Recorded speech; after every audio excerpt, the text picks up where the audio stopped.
નમસ્કાર દર્શક મિત્રો, ગ્રામ જગત કાર્યક્રમમાં આપનું હાર્દિક સ્વાગત છે।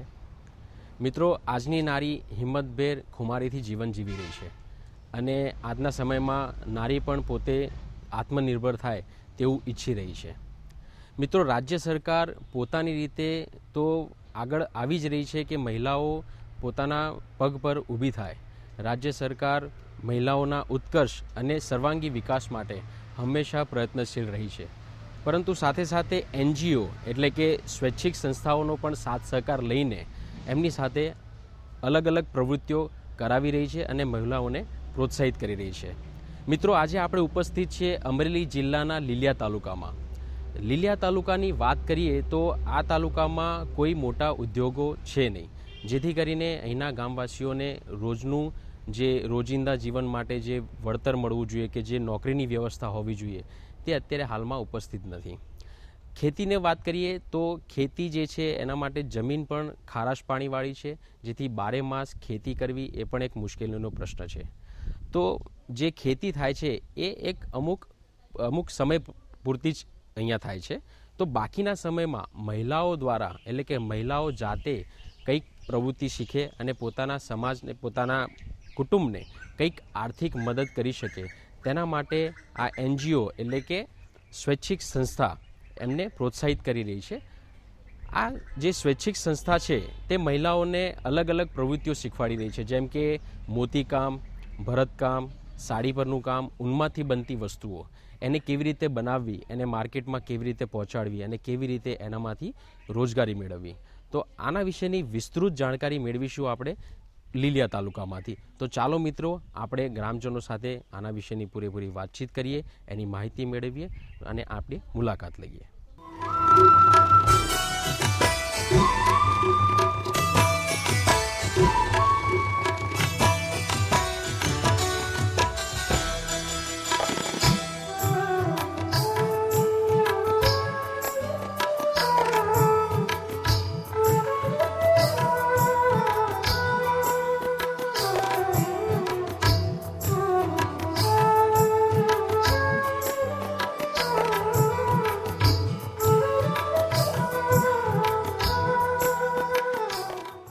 આપણી સમક્ષ હાજર છે રેખાબેન ગાયજર, જેઓ મહિલા ક્રેડિટ સોસાયટી શિવશક્તિ મહિલા ક્રેડિટ સોસાયટીના પ્રમુખશ્રી છે।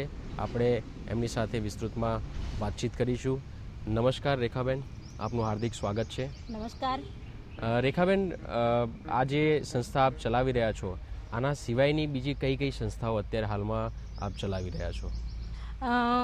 હાલ તો શિવશક્તિ મહિલા ક્રેડિટ સોસાયટીની હું ચેરમેન છું અને એની સાથે અમરેલી જિલ્લા માનવ કલ્યાણ કેન્દ્ર ટ્રસ્ટ ચાલે છે, શિવ એજ્યુકેશન ટ્રસ્ટ ચાલે છે, પછી અનુજાતિ મહિલા ગૃહ ઉદ્યોગ મંડળી ચાલે છે અને લીલિયા ગ્રાહક સુરક્ષા મંડળ પણ ચાલે છે મારે।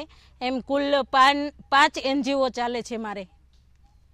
રેખાબેન, ગ્રામ્ય વિકાસ માટે આપની સંસ્થા કઈ કઈ પ્રવૃત્તિઓ કરી રહી છે અત્યારે હાલમાં? હાલ માનવ કલ્યાણ કેન્દ્રની અંદર અપંગ અને અંધના કેમ્પો કરીએ છીએ, પછી એ લોકોને ઘોડી આપી, ચશ્મા આપવા, તેમજ એ લોકોને પેલી ટ્રાઇસિકલ આપવી અને ખાસ કરીને અંધ ઉપર અને અપંગ ઉપર અમે માનવ કલ્યાણ કેન્દ્ર અમરેલી જિલ્લા માનવ કલ્યાણ કેન્દ્રમાં અમે મુખ્ય પ્રવૃત્તિ કરીએ છીએ। રેખાબેન, આપના દ્વારા જે પ્રવૃત્તિઓ કે આપના સંસ્થા દ્વારા જે પણ કંઈ પ્રવૃત્તિઓ અત્યારે હાલમાં ચાલી રહી છે તેના દ્વારા સ્વરોજગારી કેવી મળી રહી છે આ લાભાર્થીઓને, એના વિશે થોડું જણાવશો? શિવ એજ્યુકેશન એન્ડ ચેરિટેબલ ટ્રસ્ટમાં અમે ખાસ મહિલાઓની રોજગારીના તાલીમ વર્ગો ચલાવીએ છીએ। એમાં ખાસ કરીને BPL મહિલા તાલીમ વર્ગ ચલાવીએ છીએ। એમાં BPLમાં 0 થી 16 સુધીના જે અલગ અલગ સરકાર માન્ય જે સંસ્થાઓ છે, જેમ કે ગુજરાત રાજ્ય ખાદી બોર્ડ, માટીકામ કલાકારી, તેમજ સમાજ કલ્યાણ બોર્ડ, પાલડી ભઠ્ઠા, એવા અલગ અલગ અનેક સંસ્થાઓ છે। એના દ્વારા અમને સરકારશ્રી દ્વારા સંસ્થાને તાલીમ વર્ગો આપવામાં આવે છે।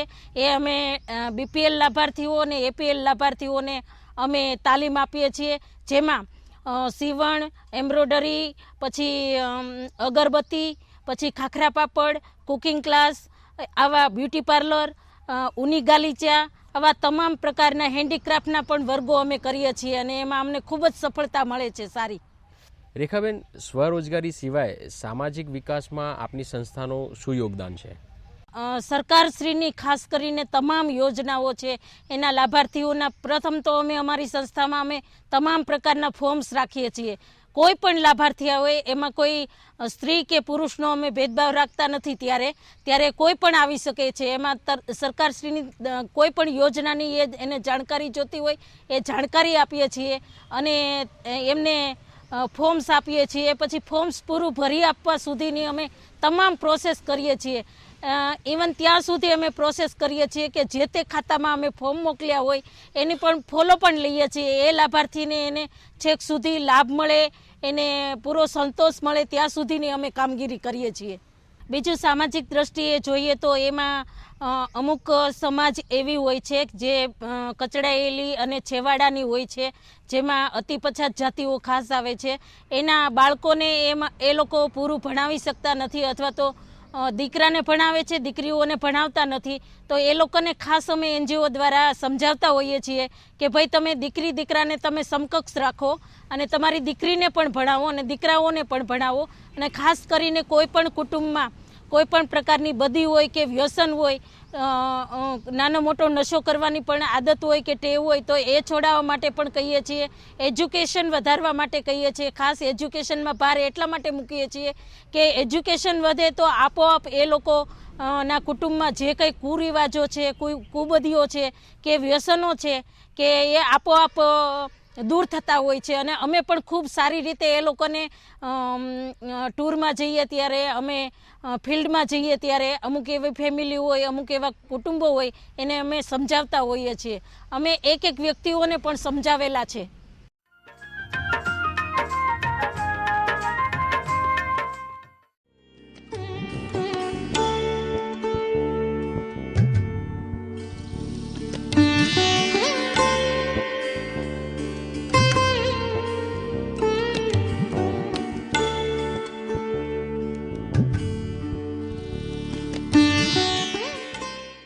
મિત્રો, સરકાર દ્વારા ઘણી યોજનાઓ ચાલી રહી છે જેમાં મહિલાઓને સ્વનિર્ભર થવા માટે તાલીમ આપવામાં આવે છે. આજે આપણે ઉપસ્થિત છે અમરેલી જિલ્લાના લીલિયા તાલુકામાં, જ્યાં એનજીઓ મહિલાઓને સ્વનિર્ભર થવા માટે તાલીમ આપે છે. આ સંસ્થા દ્વારા કઈ પ્રવૃત્તિઓ કરાવવામાં આવે છે અને તેનાથી શું લાભ થઈ રહ્યા છે તેની પૂરેપૂરી જાણકારી આપવા માટે આપણી સાથે એનજીઓના ટ્રેનર શ્રી મનીષા ગોહિલ આપણી સાથે ઉપસ્થિત છે. નમસ્કાર મનીષાજી. નમસ્કાર. મનીષાજી, આપ આ એનજીઓ સાથે કેટલા સમયથી સંકળાયેલા છો? આ એનજીઓ સાથે હું લગભગ 7 થી 8 મહિનાથી સંકળાયેલી છું.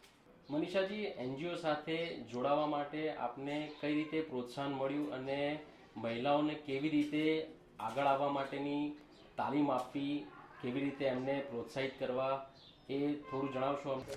એનજીઓમાં અમે લોકો સાહેબ જે બે મહિલા ક્રેડિટ બેંક ચલાવે છે, જે એની પાસેથી અમે થોડું ઘણું માહિતી મેળવી. પ્લસ અમે કોઈ બી વેપારી છે અહીંયા અમને આપવા માટે કહેવા માટે આવ્યા કે તમે આ લોકો કામ કરો તો તમે તમારા સ્વનિર્ભર રહી શકશો.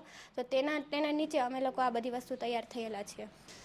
મનીષાજી, આપ જ્યારે મહિલાઓને પ્રથમ વખત મળ્યા અને જણાવ્યું કે આ રીતે આપ સ્વનિર્ભર થઈ શકો છો અને આપના ઘરમાં આર્થિક સહાય પણ મળી શકે છે, તો આપને કેવી રીતનો જવાબ મળ્યો કે રિસ્પોન્સ મળ્યો કે મહિલાઓ તૈયાર થયા કામ કરવા માટે કે આપને એમને વારાફરતી સમજાવવું પડતું હતું કે તૈયાર કરવા પડતા હતા? સાહેબ, આમાં તો સૌપ્રથમ અમે લોકો મહિલાઓને મળીએ, ભેગા કરીએ. પછી બધાના માઇન્ડ તો સરખા ન હોઈ શકે, પરંતુ અમે અમારે રીતે એને સમજાવીને કે તમે લોકો તમારા સ્વનિર્ભર રહી શકો છો, નાની મોટી કામકાજ કરી શકો છો, તે માટે એને નવી નવી કામગીરી શીખવાડવા માટે અમે એને 1 થી 2 વખત જવું પડે છે બહેનોને શીખવાડવા માટે. ત્યારે એ શીખી શકે છે અને ત્યારબાદ એ લોકો આ કામ કરવા માટે તત્પર થાય છે. મનીષાજી, આ સંસ્થા દ્વારા જે તમે અત્યારે કાર્ય કરી રહ્યા છો, તો મહિલાઓને કઈ વસ્તુઓ બનાવતા શીખવાડો છો? અમે એમાં મહિલાઓને એક સપલા છે, જે સપલા બનાવીને એના માટે અમે રજવાડી હાર કટિંગ કરીએ છીએ. પ્લસ મંગળસૂત્ર આવે છે, આપણે તેની ચેન પણ બનાવીએ છીએ અને ત્યારબાદ મંગળસૂત્ર તૈયાર કરીને અમે લોકો આપીએ છીએ. બીજી વસ્તુ એ કે અમે એક અશોક ચક્ર માળા આપીએ છીએ, બનાવવા માટે, તે પણ અશોક ચક્ર માળા બનાવી શકે છે. બસ આટલી પ્રોડક્ટ આપે છે. મનીષાજી, આ પ્રવૃત્તિ કયા કયા ગામમાં અત્યારે હાલમાં ચાલી રહી છે અને અંદાજે કેટલી મહિલાઓ કેટલા સમયથી આ પ્રવૃત્તિ સાથે સંકળાયેલા છે? લીલિયા તાલુકાના લીલિયા ગામ સિવાયના ગોઠાવદર છે, ઊંઝાપાદર છે, સલડી છે અને એવા નાના મોટા ગામોમાં ઘણા બધા કામ ચાલે છે અને મિનિમમ 30 થી 40 બહેનો આ કામ સાથે સંકળાયેલી છે. મનીષાજી, આ જે પ્રવૃત્તિ ચાલી રહી છે ને જે વસ્તુ બનાવી રહ્યા છો, એ વસ્તુ માટેનો જે કાચો માલ છે એ કેવી રીતે અને ક્યાંથી લાવો છો અને એને બનાવ્યા પછી તમે પાછો કેવી રીતે પહોંચાડો છો, એના વિશે થોડી જાણકારી આપો. સાહેબ, અમને કાચો માલ છે જે એક વેપારી આપી જાય છે, તો એ વેપારી બી બીજે ક્યાંયથી મુંબઈ છે, સુરત છે, ત્યાંથી માલ લઈ આવે છે અને અમને લોકોને બનાવવા આપે છે. અમે લોકો અહીંયા સુધીનું કામ બનાવીને એ લોકો વેપારીને પાછું પરત આપીએ છીએ અને એ લોકો પછી રાજકોટ સિટીમાં જઈને પોલીસ કરાવવા માટે આપે છે અને ત્યારબાદ એ બજારમાં વેચાણ માટે મૂકે છે. મનીષાજી, આ કામ કર્યા બાદ મહિલાઓને અંદાજે મહિને કેટલું વેતન મળતું હશે? આમાં અમુક બહેનો જે પ્રમાણે સમય ફાળવે તે રીતે અમુકને વેતન મળે છે. જેમ કે અમુક બહેનોને 2000 મળે છે, અમુક બહેનોને 3000 મળે છે. જે પ્રમાણે જે લોકો સમય ફાળવે છે પોતાના ઘરના કામમાંથી, એ રીતે એને વેતન મળી રહે છે. મનીષાજી, આપ NGO સાથે સંકળાયેલો છો અને આટલી નાની ઉંમરમાં આપ ખૂબ જ સારું કામ કરી રહ્યા છો. એક ટ્રેનર તરીકે આપ મહિલાઓને તૈયાર કરી રહ્યા છો, તાલીમ આપી રહ્યા છો, તો આપને કેવું લાગી રહ્યું છે કે આટલી નાની ઉંમરમાં આટલું સારું કામ કર્યા પછી આ મહિલાઓના જીવનમાં કોઈ ફેર આવ્યો છે આ પ્રવૃત્તિ કર્યા પછી અને આપના મદદ કર્યા પછી? આમાં બહુ સારું લાગે છે સાહેબ, કારણ કે મહિલાઓની આર્થિક સ્થિતિ આમ એક જોતા બહુ ખરાબ હોય છે. બહેનો જ્યારે આટલું કામ કરીને એના માટે થોડો ઘણો ખર્ચો કરે છે તો બહેનો બી એના પગ પર ઊભા રહી શકે છે અને કાલ કહી શકે છે કે હું કામ કરું છું તો આ પૈસાનું હું કરીશ. અને પ્લસ કે એના છોકરાઓ માટે મદદરૂપ થઈ શકે છે. અને હું જ્યારે સ્વનિર્ભર થઈ ત્યારે મારી પાછળ ઘણી બધી બહેનો પણ સ્વનિર્ભર થાય એવું મારે મહત્ત્વ છે કામ કરવા માટેનું. અને પ્લસ કે મારી પાછળ બહેનો પોતાના પગ પર રહી શકે, પોતાનો અવાજ ઉઠાવી શકે, તે બદલ હું પ્રયત્ન કરી રહી છું. રેખાબેન, આપે ખૂબ જ સારી જાણકારી આપી અને આપ ખૂબ સારું કામ પણ કરી રહ્યા છો. તો ગ્રામજનોને જ્યારે આપ આ પ્રવૃત્તિ કરવા માટે કે સંસ્થા સાથે જોડાવા માટે જ્યારે તમે પ્રોત્સાહન આપો છો ત્યારે તમને કોઈ મુશ્કેલીનો સામનો કરવો પડ્યો હોય એવું કંઈ ખરું? હા સર, એવું ઘણી વખત બને છે, કારણ કે ગ્રામ્ય લેવલની વસ્તી હોય અને ગામડાના માણસો હોય એટલે કોઈ પણ કામ શરૂ કરતાં પહેલાં પ્રશ્ન પણ ઊભા થાય છે. પણ અમે એને ખૂબ સારી રીતે એ લોકોને સમજાય એ રીતે એમને સમજાવીએ. કંઈ પણ જે તે સમયે જેવો પ્રશ્ન હોય ત્યારે એને એ લોકોને સારી રીતે અમે સમજાવીએ છીએ અને એના સારા માટે સારી રીતે એમને તકલીફ ન પડે એવું અને એના માટે સારી પ્રવૃત્તિ કરીએ છીએ એવું સમજાવીએ છીએ. અને એ લોકોને સારું કામ થાય, સારી પ્રવૃત્તિઓ થાય, સંસ્થા સાથે જોડાય એ રીતે વ્યવસ્થિત સમજણ આપી અને એમને છે ને એને સમજાવવાનો પ્રયત્ન કરીએ છીએ. એટલે મોટાભાગના વ્યક્તિઓ એવા હોય છે કે સમજી પણ જાય છે. રેખાબેન, આ જે ઘણી બધી પ્રવૃત્તિઓ તમે કરી રહ્યા છો તો એની સામે આપની સંસ્થાને કે આપને કોઈ પ્રકારનો ફાયદો થયો હોય, કંઈ આપને સારો અનુભવ થયો હોય એના વિશે થોડું જણાવશો? સારા કામો કરેલા છે, જેમાં કે સંસ્થાઓમાં અનેક પ્રવૃત્તિઓ કરીએ છીએ એટલે સરકારશ્રી દ્વારા અમને સામેથી બોલાવીને અમુક પ્રવૃત્તિઓ હાથ ધરવાનું કહેવામાં આવે છે. ધારો કે ગામડા લેવલની કોઈ પણ પ્રવૃત્તિ હોય તો અમને DDO દ્વારા અથવા તો ત્યાંના લીલિયા અથવા તો ગામડા લેવલના જે તે વિસ્તરણ અધિકારી હોય કે પછી TDO હોય એના દ્વારા અમને કામગીરી કરવાનું પણ કહે છે. અને અનેક કામગીરીઓ એવી છે કે ગાંધીનગરથી પણ અમને કહેવામાં આવે છે કે તમે આવા પ્રકારના તાલીમો કરો, આવા પ્રકારની સ્વરોજગારી મહિલાઓમાં આવે એવી તમે પ્રવૃત્તિ કરો, એવું અમને પ્રોત્સાહન પણ આપવામાં આવે છે. અને ખાસ કરીને હું જે મહિલા ક્રેડિટ સોસાયટી ચલાવું છું એમાં અમને માનનીય મોદી સાહેબ તરફથી અમને સારી રિકવરી અને મહિલાઓની સારી પ્રવૃત્તિ બદલ અમને એવોર્ડ આપવામાં આવેલો છે.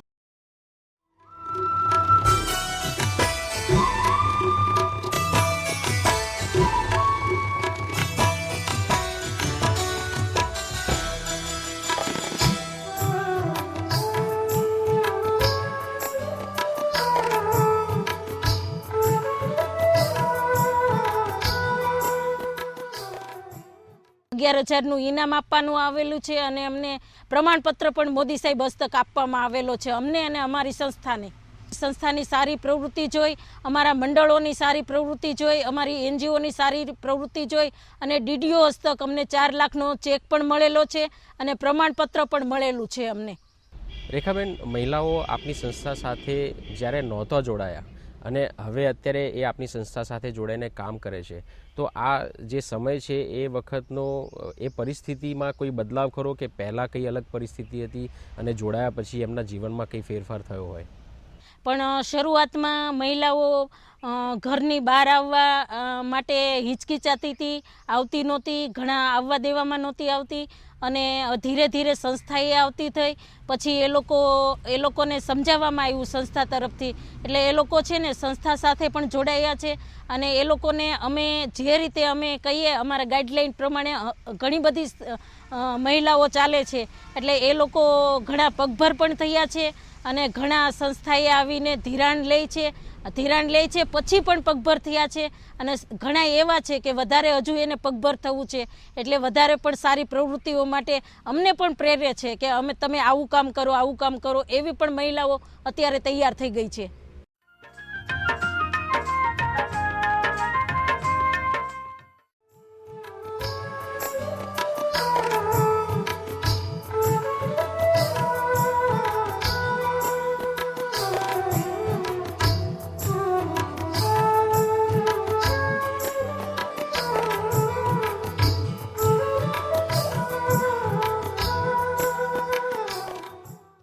મિત્રો, સ્વરોજગારી હેઠળ આ જે લાભાર્થી છે તે આપણી સાથે ઉપસ્થિત છે, જેમનું નામ રીનાજી છે.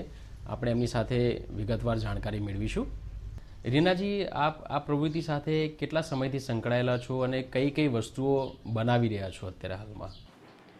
આ પ્રવૃત્તિ 4-5 મહિનાથી ચાલુ છે અને અમે લક્ષ્મી માળા બનાવી છીએ, પછી કટિંગ અલગ અલગ વસ્તુઓ વેરાયટી બનાવી છીએ. રીનાજી, આ પ્રવૃત્તિ હેઠળ આપને માસિક અંદાજિત કેટલું વેતન મળી શકતું હશે? વાર્ષિક 2 થી 3 હજાર સુધી અમને મળી રહે છે. રીનાજી, આ પ્રવૃત્તિમાં ભાગ લેવા માટે આપને કોઈના દ્વારા પ્રોત્સાહન મળેલ છે? આ માહિતી રેખાબેન ગાયજન અને મનીષાબેન ગોહિલ તરફ માહિતી જાણ મળી છે. રીનાજી, જેમ આપણે જણાવ્યું કે 4 થી 5 મહિનાથી આ પ્રવૃત્તિ સાથે આપ સંકળાયેલા છો, તો એ સમય પહેલાં જ્યારે આ પ્રવૃત્તિ સાથે સંકળાયેલા નહોતા ત્યારે અને અત્યારે આપને શું ફેર લાગી રહ્યો છે?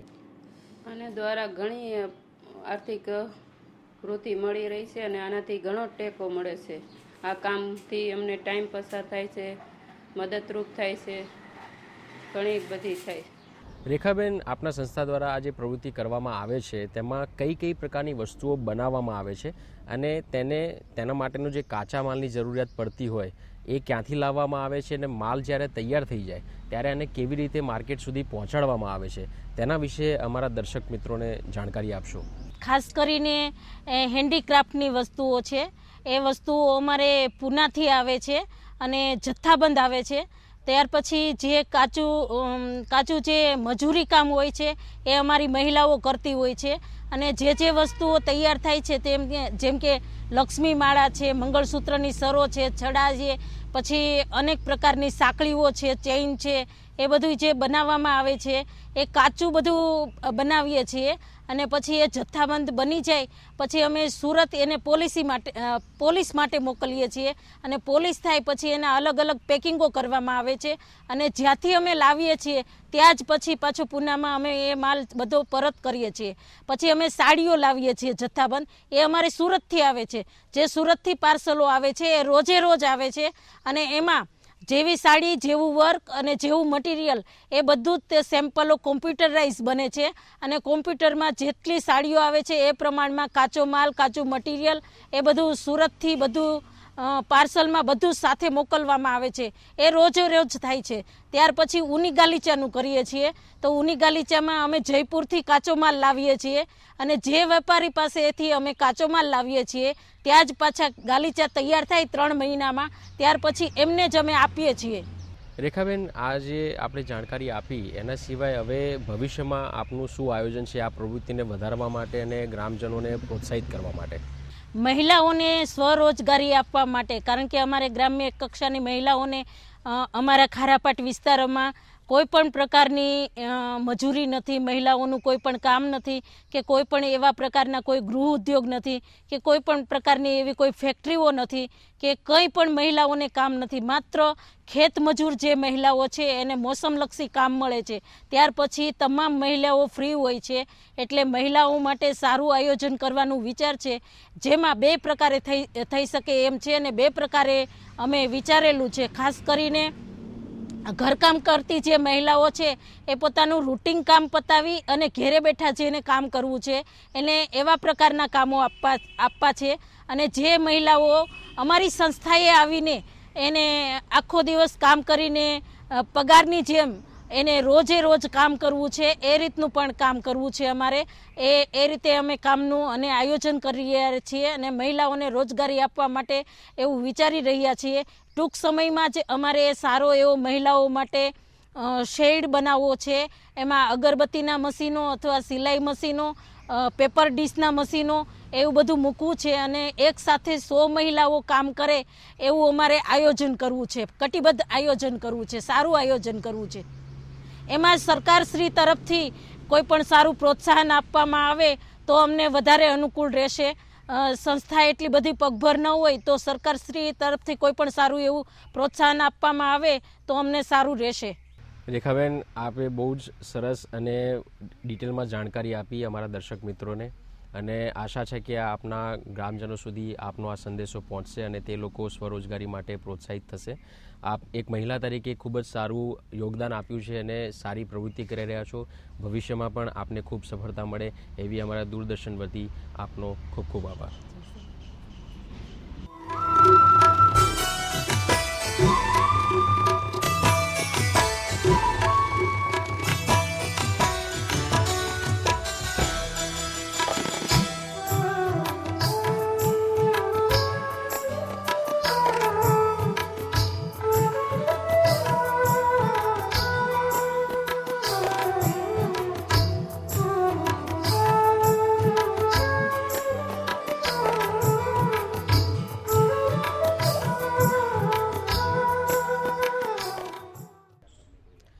મિત્રો, આજે આપણે જોયું કે અમરેલી જિલ્લાના લીલિયા તાલુકામાં સ્વૈચ્છિક સંસ્થા અને સરકાર દ્વારા મહિલાઓને કેવી રીતે પ્રોત્સાહિત કરવામાં આવે છે અને કઈ કઈ પ્રવૃત્તિઓ દ્વારા તેમને સ્વરોજગારી આપવામાં આવે છે.